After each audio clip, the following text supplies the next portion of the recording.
All right, Pasadenans and heroes everywhere. It is I, your friendly neighborhood Rabbi John Carrier, today coming to you live from the Pasadena Jewish Temple and Center with Rabbi Chat. You can ask me anything. Today we're going to be talking about Shavuot and some frequently asked questions that I get. And feel free to ask your questions if it's not frequently asked. Now's the time to do that. So give me a shout, and we'll get together in just a minute after this brief musical interlude.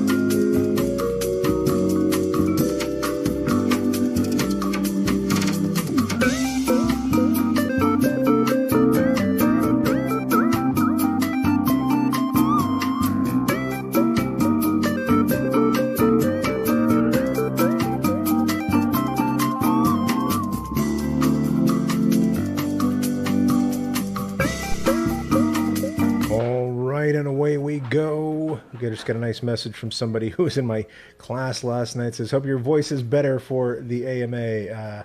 We'll see. My voice is doing okay. Not my best. Ruthie, it's good to see you here. Hag Sameach Shavuot. Good to see you, Ruthie. It's been a little while. And Kay Dixie asks great questions right out of the gate. Why do some communities celebrate with water fights? LOL. You know what? That's a new one on me.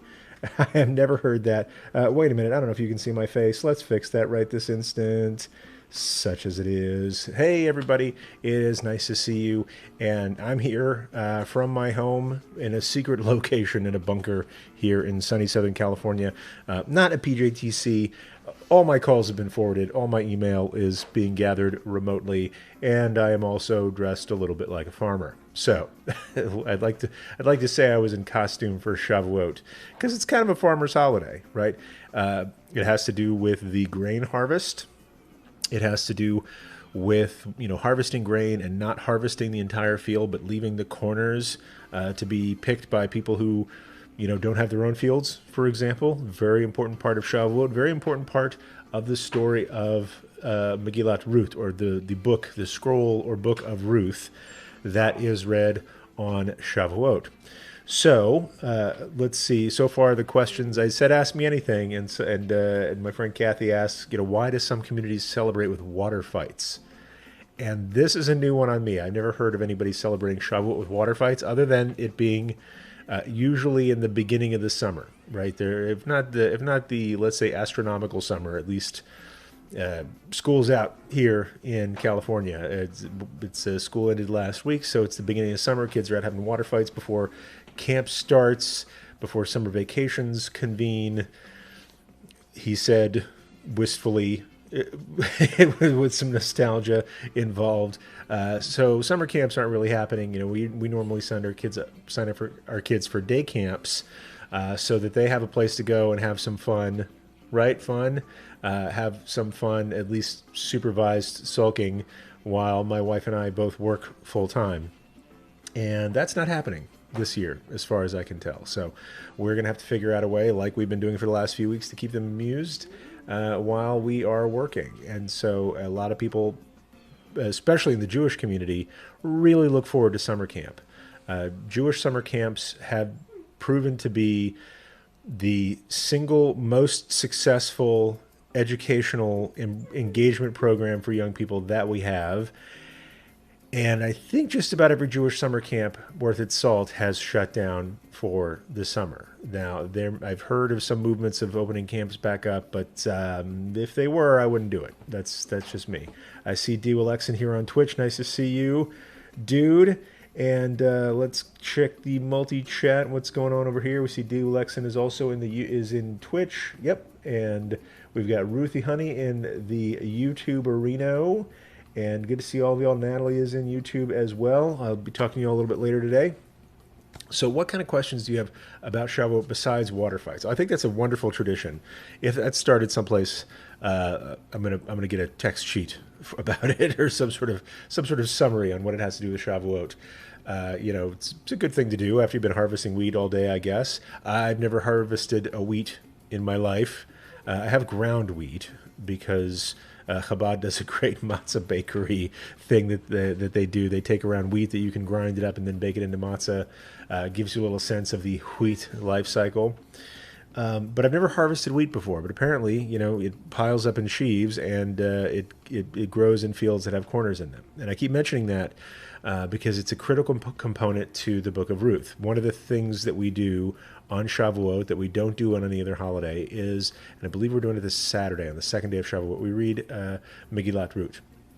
And this is the story of Ruth, who was a Moabite, right? She was not one of our people to start with. She married in, right? She and her sister Orpah married into a Jewish family, and it was kind of a big extended family unit. There was, I think, Elimelech was the father, and Naomi. So there was Naomi and her husband. I think it was Elimelech. Naomi and her husband, and then Naomi's two sons, and then these two, and their names were terrible. Their names were like Machlon and Chilion, or Chilion, which is basically fever and sickness, is how you translate those names. Those were their names. Like, who knew something bad was going to happen to them? It's like, so they married fever and sickness, and guess what? They got sick and fevered, and they died.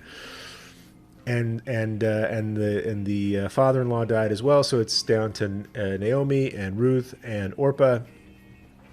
And Naomi said, I'm sorry, I'm all out of kids for you, because the rules back in the day, this comes up a lot, is in levirate marriage, or yibum in Jewish law, where because those two sons died, the person with sort of right of first refusal to marry these ladies would be another son of the same family. And Naomi said, look, that's not in the cards. Like, I've already had two grown sons. I'm not having another son. And then you have to wait another, 18, 20 years for him to be marriageable. So you might as well go back to Moab. You might as well go back to where you came from. I release you from any obligation to this family. And they're like, no. We're all in this together. Let's hang out. Let's, we'll get through this tough time. And then by the way, there was a famine and drought and all that stuff. They're like, no, we got this. And then was like, really? Why don't you two go? Don't die on my account of starvation. Because if you didn't have a husband or a household to shelter you, you were kind of out of luck back then.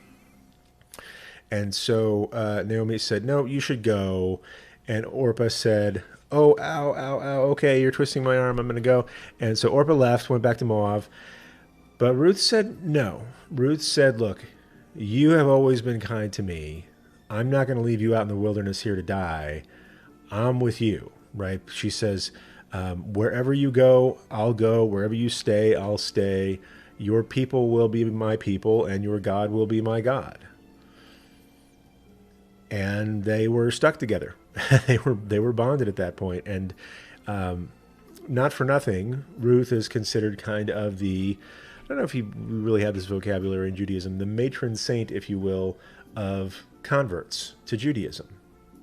And to this day, when mikvahs are open and when Batei Din are meeting to interview candidates for conversion, at the end of that, typically how we do it here in Los Angeles is, after Beit Din has interviewed someone and ascertained their sincerity in joining the Jewish people and their sense of solidarity with us, then they recite a kind of a sort of like a loyalty oath or a pledge of allegiance sort of thing. It's a lot like the speech that new immigrants to the U.S. make when they're sworn in as citizens, and it's just saying, like, I promise to live my life by the principles of Torah and tie my destiny to the destiny of the Jewish people. And then you say the Shema and then you sign it. And printed on the flip side of that, and sometimes we ask them to read it, sometimes not, because it's like in purple letters on slightly darker purple background. It's like an eye chart to get into the Jewish people. Is this passage from Megillat Ruth? You know, wherever you go, I'll go. Wherever you stop, I'll stop. Your people will be my people, and your God will be my God. And that is the essence of conversion to Judaism, right? It's not just, and this baffles some people, it's not just about faith in religious principles. And especially not picking on anybody, especially coming from Christianity, where essential to membership in a Christian community, church, what have you, is assent to a set of beliefs and religious doctrine, a faith in a deity of a certain description. That's what makes you in. In Judaism, that's like last on the list. Literally, as Ruth speaks it, she's like, how do you be Jewish? How do you be part of a Jewish family? Wherever you go, I'll go. I'm going to walk your walk. Right? Where you stay, I'll stay. Those places where you walk and then stop and say no further, like maybe you can say it's, I think the word used is lodge, but you could also say, okay, the things you do, I'm going to do. The things you refrain from doing, I'm going to refrain from doing. So you have to do the things to be Jewish, and your people will be my people. That notion of solidarity, peoplehood, a sense of family is primary to your God will be my God. Now, many say that God piece is indispensable, although I've met plenty of Jewish atheists in my time. I'm not one of them anymore, but that's really throws some people for a loop, that it's about walking the walk, about roping stuff off that's roped off. It is about solidarity with people, and then it's about clinging to the God that we cling to. And so I think that's a great way of looking at joining the Jewish people. This is Ruth's speech right at the beginning. And then what does she do? She goes out. So they make it back to Naomi's neighborhood, and she says, "Hey," Naomi says to Ruth, "Hey, you should go glean in the fields of Boaz. He's a kinsman of mine. He's like cousin, uncle, well, more like a nephew. He's a younger man." And so anyway, we're family. He's harvesting wheat. We have this rule that not only are the corners left unpicked so that poor people such as ourselves can go pick those corners, but we also get to glean, meaning there's a very specific instruction in the Torah when you're plowing your field, or rather when you're reaping your harvest, don't pick up every little last grain. Right, leave, do due diligence, right? You didn't sow that field for nothing. Sweep up your grain. Take as much as you can, but don't go after every little kernel of it. Because there are going to be some people out there, because look, you got a whole field, right? There are going to be some people with no field at all, no grain whatsoever. The least you can do is let them pick up the leftovers. And that's what Ruth does. She goes into the field of Boaz and picks up the leftovers. And he takes a shine to her. I'll simplify it that way. He takes a shine to her, and things work out. They get married. They have babies, and a few generations later, we have David. We have not the first king of the United Kingdom of our people, but the second one, and probably the better of the two. Saul was kind of a hothead, but then David is the one who sort of unified the kingdom under one throne, as it were, and it bears mentioning that our tradition is that when Mashiach comes, when the next anointed king, with God's approval, may bring us together, may redeem us as a people, may redeem the world as a kind of a savior in some vocabularies, that will be of the line of David. And David comes from none other than Boaz and Ruth, a Moabite. Not a born Jew, right, but somebody who converted. So, and if you want to know more about the Moabites and where they came from, look up the story of Lot and his daughters early on in Genesis. So that well goes pretty deep, right?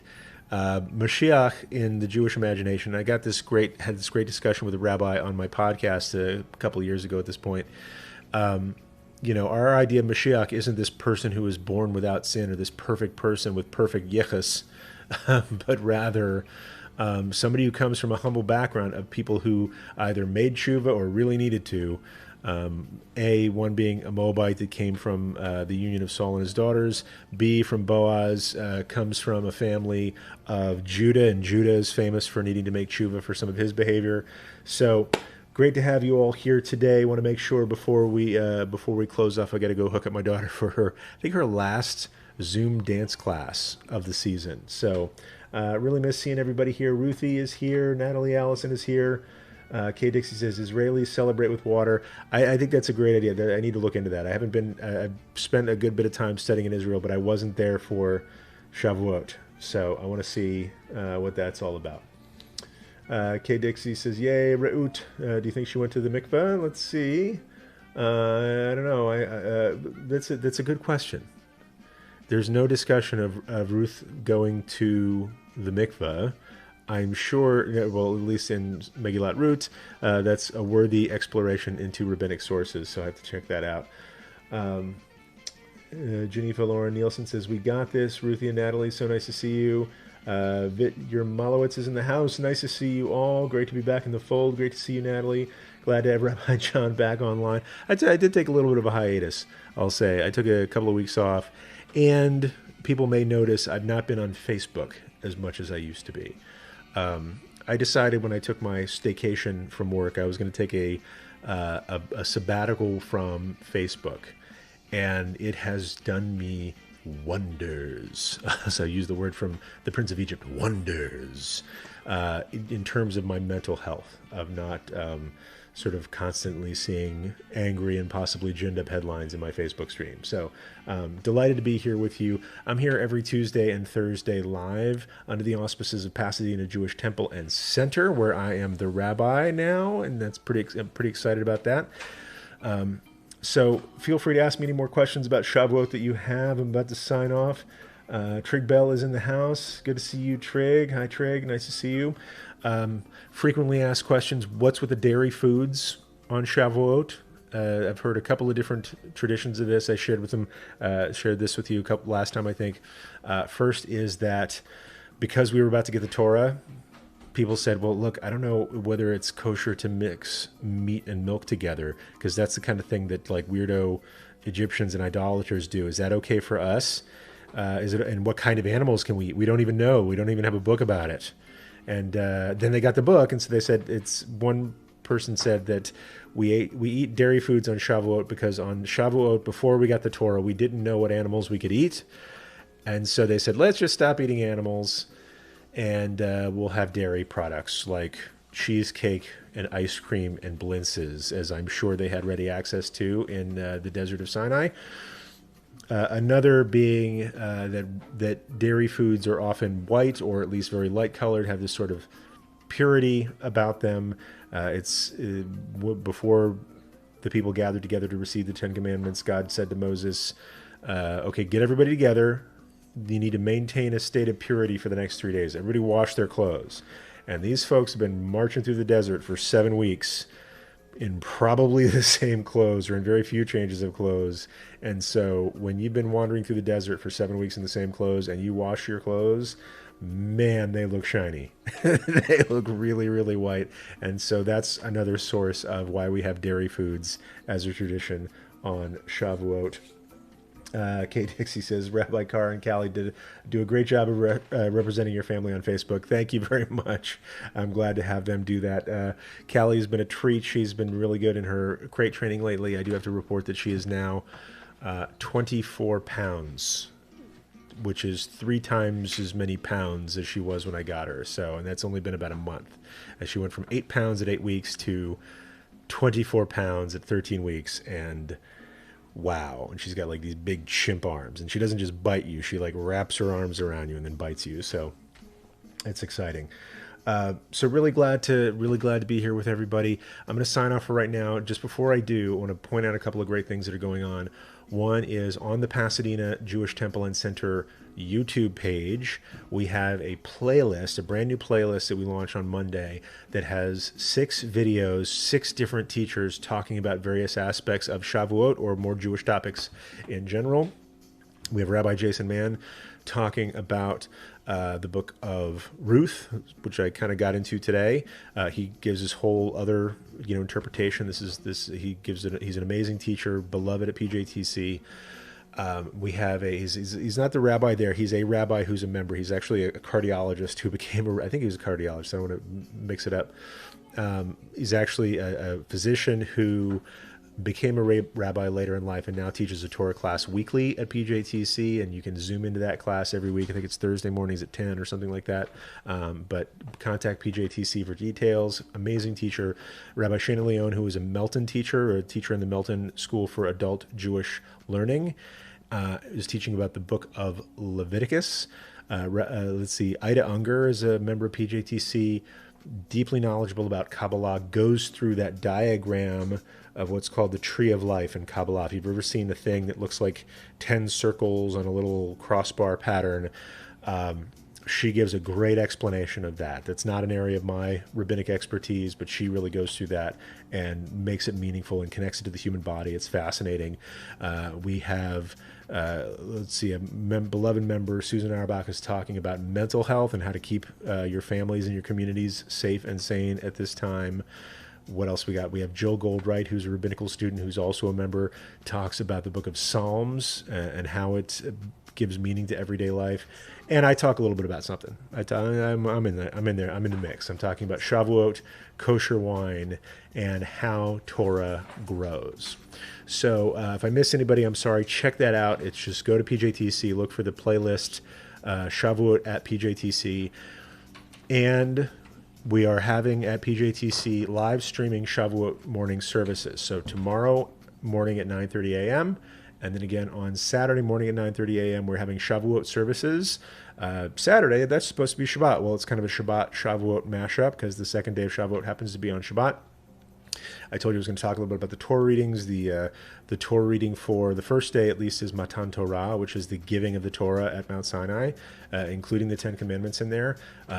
Book reading from Ezekiel. Second day, different readings, Deuteronomy. I forget what the other Haftarah is. But we do, on the second day, we go through Megillat Rut, and we also have Yizkor.